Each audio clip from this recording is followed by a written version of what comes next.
Bienvenidos a la hora en la que ustedes nos estén viendo. Como ustedes saben, nosotros formamos parte del grupo de fomento a la lectura del Fondo de Cultura Económica y venimos de manera voluntaria a hablarles de libros. Lo hacemos en horas que no son de trabajo y por el gusto de tener, de transmitir esta pasión, de contagiar esta pasión que tenemos nosotros por los libros, porque estamos convencidos, como dice aquí arriba, que izquierda que no lee no es izquierda. Es decir, la preparación es fundamental, el poder argumentar, el tener elementos para defender nuestras ideas y nuestras convicciones. Y bueno, pues empezamos, Marilía.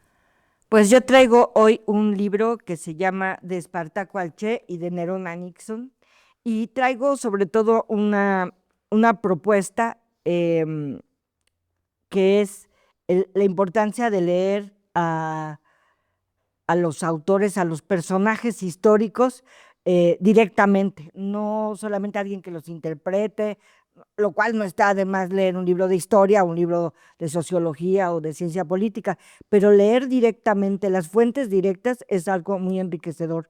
Yo inicié, digamos, mi historia militante, por decir que en el año 2 Caña, en el movimiento urbano popular y en la Normal del Desierto, y éramos maoístas. Entonces yo leía a Mao y leía eh, las obras de Marx y Engels, pasajes de la vida revolucionaria de Mao, cosas de ese tipo, pero como que estábamos por ahí. Yo buscaba leer, siempre me gustó la historia, la Revolución China, la Revolución Rusa, la Revolución Cubana, como que en eso iban mis lecturas. Y en 1978 ingresé al Partido Mexicano de los Trabajadores.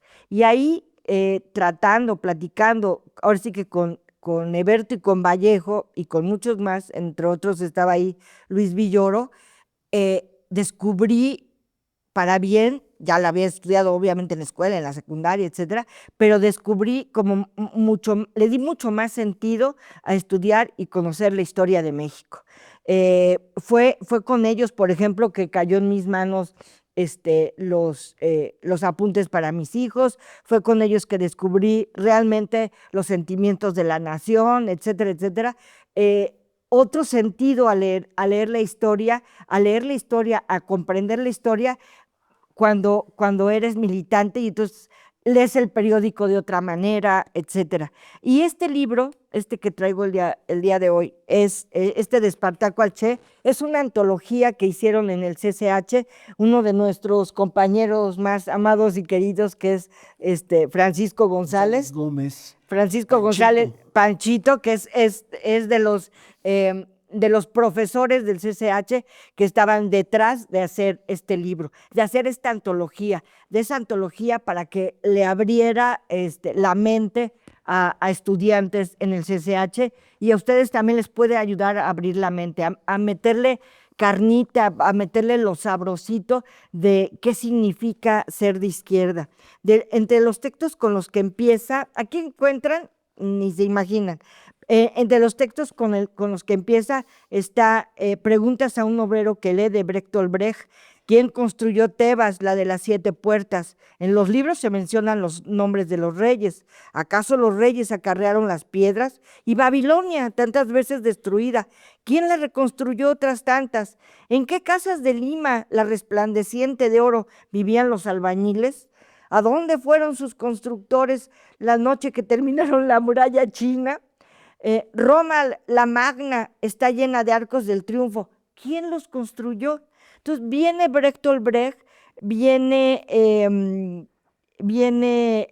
Simón Bolívar, está la carta de Jamaica de Simón Bolívar, que también vale, insisto, leer en su propia tinta, en su propia voz, a estos personajes, o sea, te cambia. Tú puedes leer un libro de historia y te dice Simón Bolívar, tal, las gestas, los Andes, lo que sea, lo que hoy son varios países, ahora sí que no tenía fronteras para luchar por la independencia, pero cuando lees lo que él escribió, así como también te simbra y te hace ver, te hace otra mirada completamente diferente de lo que es para estos personajes. Dice, 3 siglos ha, dice usted, que empezaron las variedades que los españoles cometieron en el grande hemisferio de Colón, barbaridades que la presente edad ha rechazado como fabulosas, porque parecen superiores a la perversidad humana, y jamás serían creídas por los críticos modernos, si constantes y repetidos documentos no resistiesen estas infaustas verdades. El filántropo obispo de Chiapas, el apóstol de la América, Las Casas, ha dejado a la posteridad una breve relación de ellas, extractadas extractadas de las sumarias que siguieron en Sevilla a los conquistadores. O sea, todo lo que va uno escuchando, las voces, los personajes, esto lo escribió Bolívar en Kingston en septiembre de 1815, pero de verdad aquí encuentran la doctrina Monroe, por ejemplo, o sea, el texto de la doctrina Monroe, y también está Qué horror. José Martí, Nuestra América. O sea, acabamos de publicar y justo, ¿cómo se llama? Andrés Ruiz nos trae un libro de la colección 25 para el 25 que son ventanas y puentes a Nuestra América, y aquí está el original, el texto de José Martí que habla de Nuestra América. Entonces, vale muchísimo la pena. Está Ho Chi Minh, y Ho Chi Minh, un texto de Ho Chi Minh que, para sorpresa ¿Es un poema? No, es un texto de Ho Chi Minh que habla sobre la opresión de la población afro en los Estados Unidos. Wow. Del racismo en Estados Unidos hacia o sea, como si no tuviera él suficientes cosas que hacer y en las cuales pensar. Es un texto de Ho Chi Minh de 1924. Dice, ¿de qué manera los blancos civilizan a los negros? Algunos hechos que no aparecen en los manuales de historia.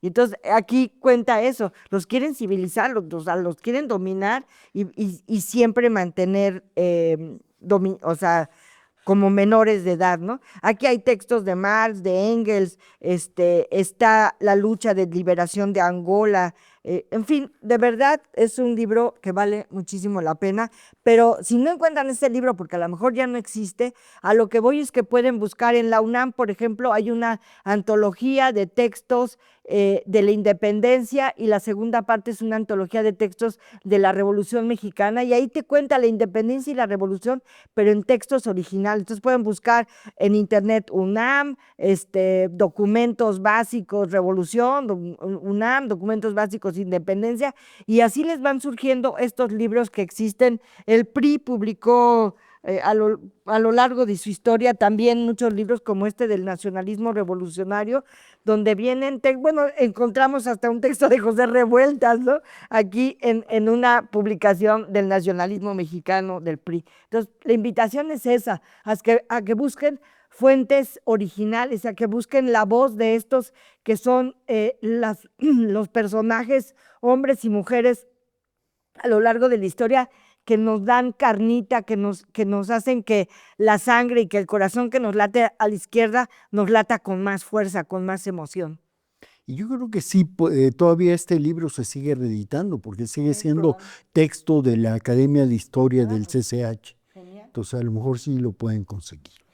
Toño. Bueno, ahí del CCH Oriente, yo soy de ahí, el maestro. Ahora lo comprendo todo. Sí, no. Sí, efectivamente era uno de nuestros libros básicos, y la verdad es que hay que decirlo, ahí convivimos muchos compañeros que después nos incorporamos a diversas agrupaciones de izquierda. De mis contemporáneos, ahí en el CCH está Ulises Lara, el doctor Ulises Lara, pero también un gran hombre, un cantante que la verdad que quiero mucho, que es Ismael Colmenares. Mailo. Y pues muchísimos otros profesores como el profesor Delgado, Porque allí en el CCH Oriente, quiero decir, y que todos estos profesores y muchos estudiantes formamos un autogobierno cuando arrancó el CCH Oriente, por eso es el CCH Rojo. Pero bueno, pasamos a libros, ¿no? A otro libro. A lo que te truje. A lo que te truje, Chencha. Traigo un libro sobre Alfredo Zitarrosa. Es un libro bellamente ilustrado. Son estampas acerca de la vida de Alfredo Zitarrosa. Pero para ubicar, para ponerlos en contexto de dónde proviene Alfredo Zitarrosa. En 1973, y básicamente en los primeros años de la década de los 70 del siglo pasado, suceden muchos golpes militares en América Latina, básicamente Chile, Argentina y Uruguay. Y en Uruguay expulsan a cantantes populares, cantantes que se podrían denominar dentro de la música folclórica latinoamericana. Expulsan a los olimareños, a Braulio López y a Pepe Guerra, que eran el dúo que formaba a los olimareños. Expulsan a Daniel Biglietti. Yo tuve la suerte cuando estuvo exiliado en México, tuve un par de conversaciones con él. Yo era muy joven, pero pues le hice muchas preguntas y me ilustró mucho acerca de lo que significa una dictadura militar. Y lo recuerdo gratamente ese encuentro porque Daniel Biglietti tiene letras bellísimas, ¿no? Por ejemplo, esta de A desalambrar, Sí. que la tierra es nuestra, es tuya y de aquel, de Pedro, María, de Juan y José, ¿no? Y por supuesto, Las tomas de tierra, que era por eso a desalambrar, a cortar los límites que tenían los patrones para delimitar sus terrenos. así es. Y también Alfredo Zitarrosa. Alfredo Zitarrosa es expulsado de Uruguay, se va a España, se va a Francia, pero vive muchos años en México. Yo lo vi en varios recitales y era una figura muy enigmática. Alfredo Zitarrosa siempre vestía con sus trajes negros. Su grupo de guitarristas también De corbata, que era traían bellísimo, corbata, pero básicamente porque tenía un significado, era el luto por todos los muertos de las dictaduras en Sudamérica, concretamente en Uruguay, donde hubo muchísimos militantes desaparecidos. Y el libro son estampas que recoge Rodolfo Santullo. Rodolfo Santullo es el guionista, Max Aguirre es el ilustrador, y toma algunos pasajes de la vida de Alfredo Zitarrosa. Alfredo Zitarrosa conoce y conversa, tiene una bella conversación con una de las grandes figuras de la narrativa latinoamericana, con Juan Carlos Onetti. Y esa conversación exquisita que se relata aquí en uno de los capítulos del libro, es una conversación sobre el origen del propio canto latinoamericano y del propio canto folclórico. Y Juan Carlos Onetti convence a Alfredo Zitarrosa de que en realidad muchos de ellos forman parte de una tradición que, si bien tiene una lejanía con el tango, pero tiene también un origen en común, y es la figura y la presencia de Carlos Gardel. Carlos Gardel es un cantor, un cantante uruguayo. Los argentinos adoptan a Carlos Gardel, pero Onetti le dice, él canta así por nuestra tradición cultural, literaria, y convence a Alfredo Zitarrosa, lo marca esa conversación, y de alguna manera eso inspira también a Alfredo Zitarrosa en los años siguientes. Hay otro pasaje. La gran polémica y la gran bronca que tienen los uruguayos y los argentinos, donde nació Carlos Gardel. Nace en Montevideo, ¿no? Y eso es justo lo que... Nada, ¿eh? Pero los argentinos no lo reconocen, No, dicen, sí. no. Así es, Está como Pedro Infante. es universal, dice, ya no es Uruguay, ya es universal. Y luego también el compromiso político tanto de Alfredo Zitarrosa y de Daniel Biglietti se ve en el primer capítulo, cuando te das cuenta que a veces ni cobraban, o a veces no les cumplían los contratos, y ellos finalmente accedían y soportaban muchos agravios, ¿no? Como artistas, porque lo que era muy importante para ellos era transmitir su mensaje político, su mensaje literario a las comunidades que lo seguían. Yo lo que recomiendo, porque finalmente es sobre un compositor este libro, yo recomiendo que le echen un vistazo a alguna plataforma, al YouTube concretamente, y busquen a esta figura de Alfredo Zitarrosa, porque van a descubrir a una voz excepcional, a un hombre con muchísimo compromiso, ¿no? Concretamente les diría, busquen Milonga para una niña, que dice algo así como: el que ha vivido penando por causa de un mal amor, no encuentra nada mejor que cantar e ir pensando, y si anduvo calculando qué culpa pudo tener, cuando ve que la mujer no conoce obligaciones, se consuela con canciones y se olvida de querer. Oh, y Guitarra Negra que es como un resumen de la historia de Argentina, de Uruguay, que empieza en un matadero, con una dez a punto de enfrentar su sacrificio, y a partir de ahí cuenta la historia de su país. Es verdaderamente excepcional. Sí, totalmente. Y ese periodo, la música de Alfredo Zitarrosa, de Víctor Jara, de Violeta Parra, de los Olimareños, de Daniel Biglietti, exactamente, todo eso fue censurado. Se prohibía en Sudamérica que esas voces se escucharan. ¿Y qué hicieron todos estos artistas? Algunos pues vivieron una militancia política de clandestinidad, y otros que tuvieron que salir obligados al exilio se dedicaron a difundir lo que pasaba en sus países con una gran valentía, porque las dictaduras también lo seguían en el exilio. Y que era, es decir, pasar la estafeta, dar a conocer a partir del arte la situación de sus países, y fueron los grandes embajadores de todas las revoluciones del Cono Sur, los cantantes y los poetas. Realmente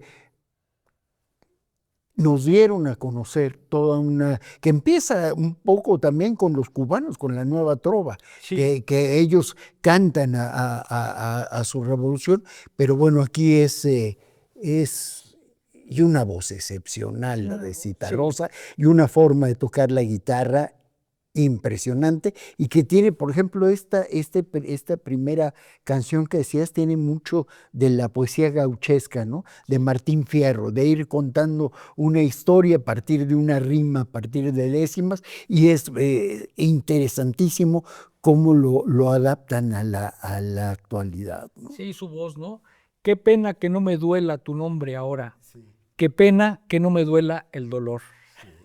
No, pues, un gran cantante. y es también, lo que yo decía, es también de ese alimento que necesitamos para nuestro ser, ¿no? Sí. También es parte de nuestra educación. También muchas de las letras de ellos para nosotros hoy son una guía de lucha. El manifiesto de Víctor Jara o canciones de Inti Illimani, pues a nosotros nos formaron. A lo mejor no teníamos muchos libros en esos años, pero teníamos canciones, teníamos estas expresiones musicales que nos dieron un mensaje político. Sí, gracias a la vida sigue siendo un ícono, ¿no? Así es. Y una una visión de la utopía y de la esperanza, ¿no? El pueblo unido cantado en español en Minnesota. Sí, en Minnesota y cantado también por En Belenchon en París. Sí, en La- español. sí, impresionante. Muy bien. ¿Quiere traer? Yo traes les otro libro. traigo otro libro, es Mañana es lejos. Estamos cuando estamos grabando esto, a días de que se cumpla un aniversario del golpe militar en Argentina. Y eso es lo que narra este libro, pero lo narra de una manera verdaderamente excepcional. Eduardo Rosenzweig, muy poco conocido, él gana con este libro el premio Casa de las Américas de testimonio. ¿Y qué es lo que narra Rosenzweig? Narra la dictadura, pero la narra desde la vida cotidiana de un hombre que tiene una bicicletería.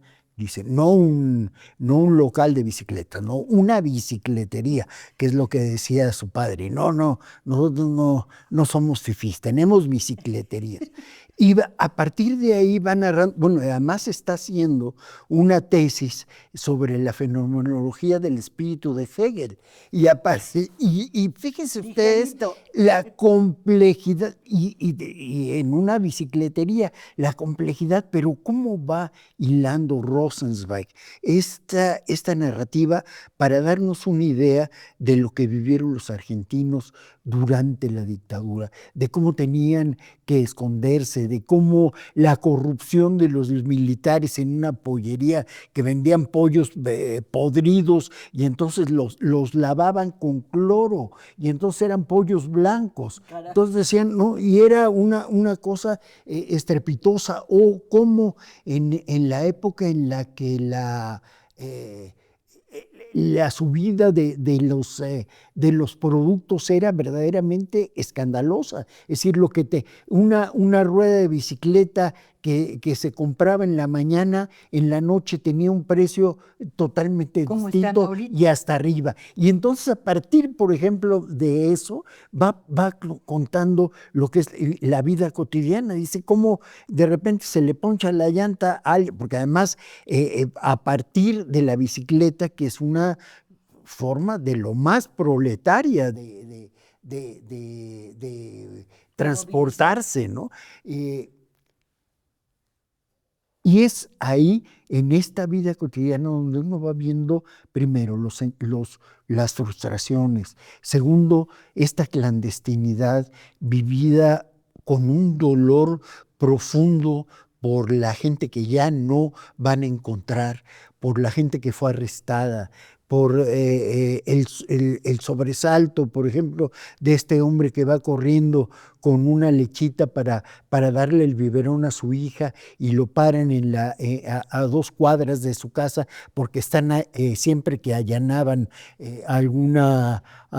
hacían un cerco porque lo que normalmente disparaban contra la gente que estaba en alguna vivienda, y bueno, también quienes estaban resistiendo de manera armada a la dictadura, también disparaban sobre sus captores. Entonces estos coches Falcon que se hicieron tristemente célebres en Argentina, donde secuestraban, y este hombre, no sabiendo si la casa que están allanando era la suya, con su bebé y con su mujer. Y entonces esta idea de cómo se puede vivir esta situación de opresión de manera tan sinuosa, tan dolorosa, tan personal y al mismo tiempo tan colectiva.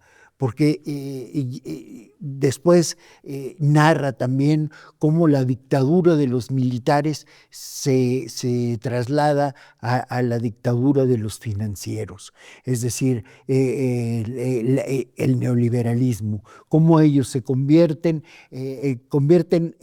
los créditos y los intereses en las bayonetas que usaban los militares para reprimir. Y es una tristeza, y yo creo que desafortunadamente es un libro que tiene una enorme vigencia en este momento en una Argentina que está gobernada por un demente que se llama Javier Milei. Y una cosa preciosa del título es, ¿por qué se llama Mañana es lejos? Es un título muy raro. Y el subtítulo es Memorias verdes de los años rabiosos.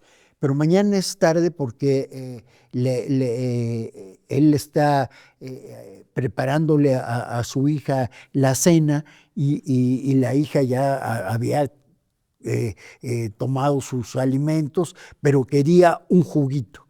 Y entonces le dice él, no, bueno, el juguito lo dejamos, mejor te lo desayunas. Y entonces le dice, papá, pero mañana es lejos. Y entonces él dice, la esperanza es mañana y mañana todavía está lejos. Y la justicia es mañana y la justicia todavía está lejos. Y la libertad es mañana y la libertad todavía está lejos. Es decir, es la visión de la utopía que siempre se va alejando, pero que nunca dejan de resistir y nunca dejan de pelear por ella quienes están en la lucha por la libertad y por la lucha por la igualdad y la lucha para que todos los seres humanos seamos iguales, como nacemos iguales y morimos iguales. Y ese es Mañana es lejos, de Eduardo Rosenzweig. Además nos vendieron las dictaduras, o las vendían allá, con esto de, ahora sí que patria, orden y ornato, o sea, como gobiernos muy eficientes, muy eficaces, muy ordenados, muy puntuales, muy. Muy ladrones. Y recuerda eso, y recuerdas cuando surge aquí lo del RENAVE, que el registro que tenías que hacer de tu coche para tal, y ahí sale así, como de la nada, el tipo cara bonita, que venía de ser un torturador en Argentina, y resultó que el tipo estaba metido en un cochinero internacional, o sea, ya nadie registró su automóvil porque parte del registro era parte de su negocio chueco y sucio. Pinochet también, afortunadamente ya no tan al final, pero medio al final de su vida, en los últimos quizá 10 años o 5 años de su vida, ¡pum!, surge toda la cloaca de la corrupción. Entonces, vendidos o intentando el gobierno gringo, las televisoras, etcétera, vender las dictaduras como, bueno, sí, es un mal necesario, bueno, ayudaron a combatir el comunismo, mataron a algunas personas, pero son de una eficiencia impresionante y ¡boom!, sale toda la pinche cloaca. Bueno, regresando a Argentina, acaba de salir lo de la criptomoneda Libra, que Milei decía, no, yo no sabía ni de qué se trataba, y ya salió que le dieron $5 millones para promoverla. Y es la gente que está deshaciendo todos los derechos en Argentina. Finalmente, detrás de todas las dictaduras están los intereses del gran capital. Claro. Es decir, ¿quiénes son los que patrocinan en Guatemala una dictadura? Pues es la United Fruit Company. Sí.